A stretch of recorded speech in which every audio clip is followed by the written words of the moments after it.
ದಿನಪೂರ್ತಿ ಓದಿ ರಿಸಲ್ಟ್ ಬಂದಿಲ್ಲ ಅಂದಾಗ ತುಂಬಾ ಕಷ್ಟ ಆಗುತ್ತೆ. ಪ್ರಿಪರೇಟರಿನಲ್ಲಿ ಒಳ್ಳೆ ಮಾರ್ಕ್ಸ್ ಬಂದಿಲ್ಲ ಆದ್ರೆ ಏನ್ ಮಾಡೋದು, ಎಕ್ಸಾಮ್ ಹತ್ರ ಬರ್ತಿದೆ. ಇದೆಲ್ಲ ದುಃಖಗಳನ್ನ ಮರ್ತು ಮತ್ತೆ ಇನ್ನೊಂದು ಹೊಸ ಆರಂಭ ಮಾಡ್ಬೇಕು.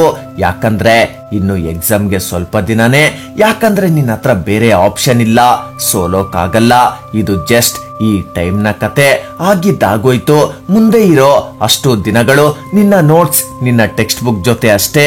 ಇನ್ಮೇಲೆ ಎಕ್ಸಾಮ್ ಮುಗಿಯೋವರೆಗೂ ಸ್ಕೂಲ್ ಆದ್ಮೇಲೆ ನಿನ್ ಮನೆ, ಅಲ್ಲಿ ನಿನ್ನ ಬುಕ್ಸ್ ಅಷ್ಟೇ ನಿನ್ ಕೆಲ್ಸ ಆಗಿರ್ಬೇಕು.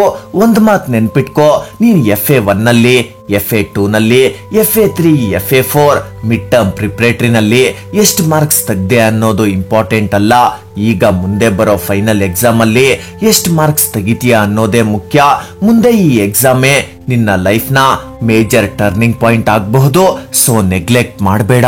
ನೀನ್ ಎಜುಕೇಶನ್ ಮುಗಿಸಿದಾಗ, ಒಳ್ಳೆ ಕೆಲಸ ಸಿಕ್ಕಿದಾಗ, ಮೇ ಬಿ ನಿನ್ ಲೈಫ್ ಅಲ್ಲಿ ನೀನ್ ತಗೊಂಡ ಬೆಸ್ಟ್ ಡಿಸಿಷನ್ ಯಾವುದು ಅಂತ ಕೇಳಿದಾಗ, ಈ ದಿನ, ಈ ಕ್ಷಣ, ಇಲ್ಲಿಂದಾಚೆ ನಾನು ಓದ್ತೀನಿ ಅಂತ ನೀನ್ ತಗೊಂಡ ನಿರ್ಧಾರ ನೆನಪಿಗೆ ಬರಬೇಕು.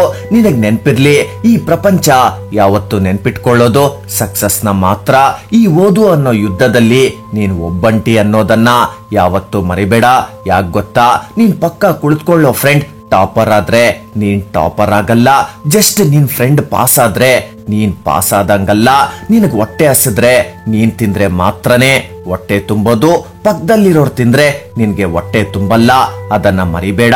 ನಿನ್ ತಂದೆ ತಾಯಿ ಫೀಸ್ ಕಟ್ಟಿರೋ ಆ ದುಡ್ಡನ್ನ ದುಡಿಯೋಕೆ ಎಷ್ಟು ಕಷ್ಟ ಪಟ್ಟಿದ್ದಾರೆ ಅಂತ ಯಾವತ್ತಾದ್ರೂ ಯೋಚಿಸಿದ್ಯಾ? ಆ ಕಟ್ಟಿರೋ ಫೀಸ್ಗಾದ್ರೂ ಸ್ವಲ್ಪ ಓದ್ಬೇಕಲ್ವಾ? ನಿನ್ ತಂದೆ ತಾಯಿ ಆಗಾಗ ಒಂದ್ ಮಾತನ್ನ ಹೇಳ್ತಿರ್ತಾರೆ, ನಾವು ಕಷ್ಟಪಟ್ಟಂಗೆ ನೀನ್ ಕಷ್ಟ ಪಡ್ಬಾರ್ದು ಅಂತ. ಅದು ಯಾಕಂತ ಆದ್ರೂ ಯೋಚಿಸಿದ್ಯಾ? ಅವರ ಬೆವರ ಹನಿಗೆ ನೀನ್ ಕೊಡೋ ಬೆಲೆ ಏನು ಅಂತ ಯೋಚಿಸು. ಒಂದು ವರ್ಷ ಪೂರ್ತಿ ನೀನ್ ಓದಿದ್ದು ಈ ಕೇವಲ 40-50%ಗೋಸ್ಕರನ? ಈಗ್ಲೂ ಟೈಮ್ ಇದೆ, ಕಾಲ ಮಿಂಚಿಲ್ಲ. ಈಗ್ಲಾದ್ರೂ ಓದೋಕೆ ಸ್ಟಾರ್ಟ್ ಮಾಡು. ಹೌದು, ಈ ಕ್ಷಣದವರೆಗೂ ನೀನ್ ಓದ್ದಿರ ಇರಬಹುದು, ಆದ್ರೆ ಈ ಕ್ಷಣದಿಂದ ನಿನ್ನ ಓದಿನ ಡೈರೆಕ್ಷನ್ ಬದಲಾಗುತ್ತೆ. ನೀನ್ ತಗೊಳ್ಳೋ ಆ ಒಂದು ನಿರ್ಧಾರದಿಂದ. ಈ ದಿನ ನೀನ್ ಅನ್ಕೊಳ್ಬಹುದು ಇನ್ನು ಟೈಮ್ ಇದೆ ಅಂತ, ಆದ್ರೆ ತಿಂಗಳುಗಳನ್ನೇ ವೇಸ್ಟ್ ಮಾಡಿರೋ ನಿನ್ಗೆ ಇನ್ನು ಕೆಲ ದಿನಗಳು ಯಾವ ಲೆಕ್ಕ? ಈಗ ಡಿಸೈಡ್ ಮಾಡ್ಕೋ, ಈ ಹಿಂದೆ ಇದ್ದಂಗೆ ಇರ್ತೀಯಾ ಅಥವಾ ಗುರಿ ಮುಟ್ಟೋಕೆ ಪ್ರಯತ್ನ ಸ್ಟಾರ್ಟ್ ಮಾಡ್ತೀಯಾ ಅಂತ. ಹೌದು, ಅಪ್ಪ ಅಮ್ಮನ ಕಷ್ಟ ನೋಡಿದ್ಮೇಲೂ ಬುಕ್ ಓಪನ್ ಮಾಡೋಕೆ ಮನಸ್ಸಿಲ್ಲ ಅಂದ್ರೆ ಮೇ ಬಿ ನಿನ್ಗೆ ಮನಸ್ಸೇ ಇಲ್ಲ ಅನ್ಸುತ್ತೆ. ಇವತ್ ನಾವು ಕಷ್ಟಪಟ್ರು ಮುಂದೆ ನನ್ ಮಗ, ನನ್ ಮಗಳು ಚೆನ್ನಾಗಿ ಓದಿ ಒಳ್ಳೆ ಕೆಲಸ ತಗೊಂಡು ಅವ್ರ ಕಾಲ್ ಮೇಲೆ ಸ್ವಂತ ನಿಂತ್ಕೊಳ್ತಾರೆ ಅನ್ನೋ ನಂಬಿಕೆನ ಉಳಿಸ್ಕೊಳ್ಳಲ್ವಾ ನೀನು? ನಿನ್ ಕೆಪಾಸಿಟಿ ಏನು ಅಂತ ಡಿಸೈಡ್ ಮಾಡ್ಕೋ. ನಿನ್ಗೆ ಪಾಸಿಂಗ್ ಮಾರ್ಕ್ಸೇ ಸಾಕು ಅನ್ಕೊಂಡ್ರೆ ಹೀಗೆ ಇರ್ತೀಯಾ ಅಥವಾ ಇನ್ನೊಂದೆರಡು ಗಂಟೆ ಎಕ್ಸ್ಟ್ರಾ ಓದೋಕೆ ಸ್ಟಾರ್ಟ್ ಮಾಡಿ ನೋಡು.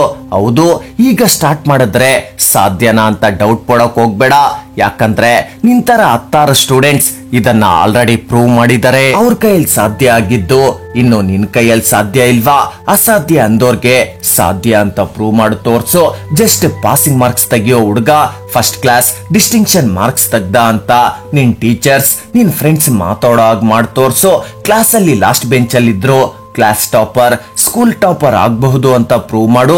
ಓದೋ ನಿನ್ನ ನಂಬಿಕೆನ ಯಾವತ್ತೂ ಕಳ್ಕೊಳ್ಬೇಡ. ಇನ್ನು ಟೈಮ್ ಇದೆ. ಇರೋ ಅಷ್ಟು ಟೈಮಲ್ಲಿ ನಿನ್ನ ಬೆಸ್ಟ್ ಕೊಟ್ಟು ನೋಡು.